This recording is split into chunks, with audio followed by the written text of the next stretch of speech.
Hello बच्चों, स्वागत है आप सभी लोगों का आज की नई क्लास में। आज हम लोग बात करने वाले हैं सरल घलीय एकक कोष्ठका में संकुलन क्षमता के बारे में, जिसको हम लोग पैकिंग एफिशिएंसी के नाम से जानते हैं।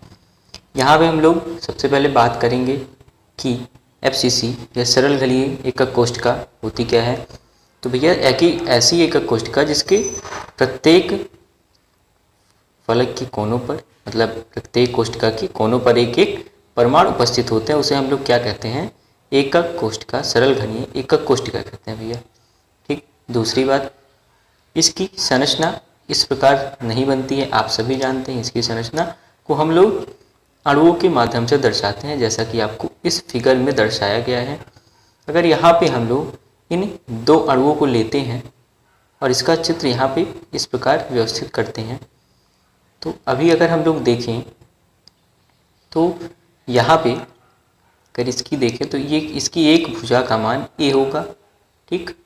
तो a का मान अगर हम लोग निकालते हैं तो क्या हो जाएगा? इसका केंद्र, इस गोले का केंद्र, अर्थात यहाँ पे हमने कणों को एक गोला माना है और इन गोलों के केंद्र से इस केंद्र को अगर हम मिलाते हैं तो हमारी एक लाइन बनती है और जिसका मान है हमारा a। अब यहाँ पे अगर हम लोग देखें तो इसका मान कितना होगा? इसकी त्रिज्या होगी आधी, मतलब r, और इसकी त्रिज्या कितनी होगी? r। तो यहाँ पे a के मान के लिए हम क्या करेंगे? दोनों की त्रिज्याओं को जोड़ देंगे, इससे हमारा a का मान निकल आएगा। ठीक है।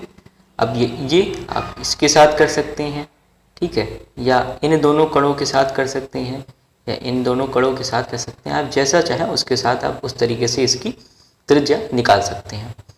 अब आगे हम लोग चलते हैं। तो आगे सबसे पहले हम लोग जानते हैं कि संकुलन क्षमता का सूत्र क्या होता है कि कणों का आयतन बटे एकक कोष्ठका का कुल आयतन,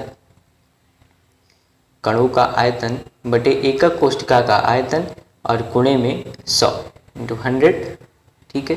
तो यहाँ पे अगर हम लोग कणों की आयतन की बात करते हैं तो अगर हमें एक कण का आयतन पता चल जाए, अगर एक कण हमें कणों की संख्या पता चल जाए तो हम एक कण का आयतन से, मतलब एक कण की जितनी भी संख्या होगी उसे हम उन कणों की संख्या से मल्टीप्लाई करके निकाल सकते हैं। तो वही फॉर्मूला यहाँ पे रखा गया है। ये कणों की संख्या को हम लोग z से प्रदर्शित करते हैं। ठीक है। और ये हमारा एक कण का आयतन, हम लोगों ने कण को क्या माना? एक गोले की भांति माना है, और गोले का आयतन होता है 4/3 πr³। ठीक, 4/3 πr³।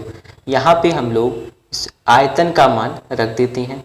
उसके बाद बटे में एकक कोष्ठका का आयतन, हमें पता है कि एकक कोष्ठका का आयतन कितना होता है भैया? a³ होता है। एकक कोष्ठका का आयतन क्या है? a³ है, क्योंकि ये क्या है? एक घन है और घन का आयतन a³ होता है। भुजा गुणे भुजा गुणे भुजा। अब इस एससीसी या सरल घनीय एकक कोष्ठका के लिए अगर यहाँ पे हम लोग कणों की संख्या निकालते हैं, प्रभावी परमाणुओं की संख्या, तो उसका मान आता है 1, क्योंकि हम जानते हैं कि आठों कोणों पर उपस्थित कणों की संख्या बटे एक कण द्वारा सहयोग किए गए कणों की संख्या, मतलब प्रत्येक एकक कोष्ठका 8 कणों के साथ संयोग करती है, मतलब जुड़ी हुई होती है उसका आखिरी का कण। इसी वजह से हम यहाँ पे 1/8 से इसको गुणा कराते हैं। ठीक है।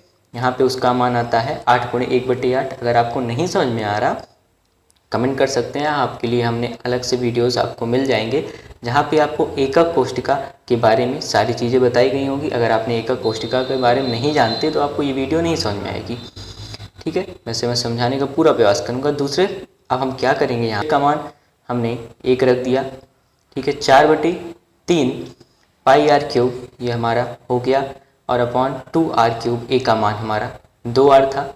ये का मान कितना था? r+r, और r+r का मान हो जाता है 2r, मतलब 2r। ठीक है।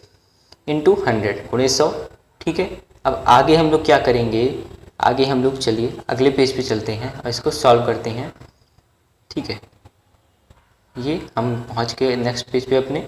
यहाँ पे हम लोगों ने क्या किया कि हमने 1/3 πr³ भी हमारा था पहले से, अपॉन 2r³ क्यूब 2r का होल क्यूब इंटू 100।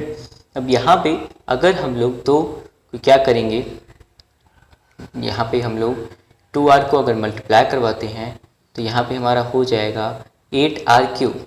कितना हो जाएगा 8r क्यूब। और जो 4/3 है तो इसको हम लोग जानते हैं, अगर बटे का बटा होता है किसी भी संख्या को, अपॉन में कोई भी संख्या होती है, बटे में संख्या होती है तो वो चली जाती है नीचे, वो हो जाती है गुणे में, जो भी संख्या होगी उसके। तो वही यहाँ पे 4/3 था तो 3 चला आया नीचे और ये हो गया 3 into 3 into 8r cube. Okay, clear है भैया। तो यहाँ पे अगर हम लोग देखें तो यहाँ भी r क्यूब है और यहाँ भी r क्यूब है, दोनों को हम लोगों ने क्या किया, हटा दिया, विभाजित कर दिया। और दूसरी बात 8 का गुणा 3 से करवा दिया गया, यहाँ पे 24 आ गया और ऊपर बचा 4 4 पाई। ठीक है, उसका मान ये हो गया 4 पाई और गुणे में 100, गुणे में 100 हो गया। अब इसको हम लोग सॉल्व जब करते हैं, अगर हम चाहें यहाँ पे तो 4 से 24 को 4 से 24 को काटेंगे तो यहाँ पे 6 आएगा, जो कि ये रहा पाई/6 इंटू 100, पाई/6 गुणे 100, इतना हमारा आता है। अब पाई का मान हम लोग यहाँ पे रखते हैं 3.14 गुणे 10 की घात 2। अब 10 की घात 2 रखने का मतलब ये है कि 100 को हम लोग लिख सकते हैं, 100 को लिख सकते हैं 10 की घात 2, इस वजह से यहाँ पे 10 की घात 2 रखी गई है। इसको अगर आप हल करोगे तो यहाँ पे आपका मान जो आएगा वो 52.4 आएगा %। तो ये हमारी निकल आएगी पैकिंग एफिशिएंसी या एससीसी की संकुलन क्षमता। ठीक है, एससीसी की संकुलन क्षमता। वीडियो देखने के लिए थैंक यू। सब्सक्राइब कीजिए, लाइक कीजिए, शेयर कीजिए। मिलते हैं अगले वीडियो में।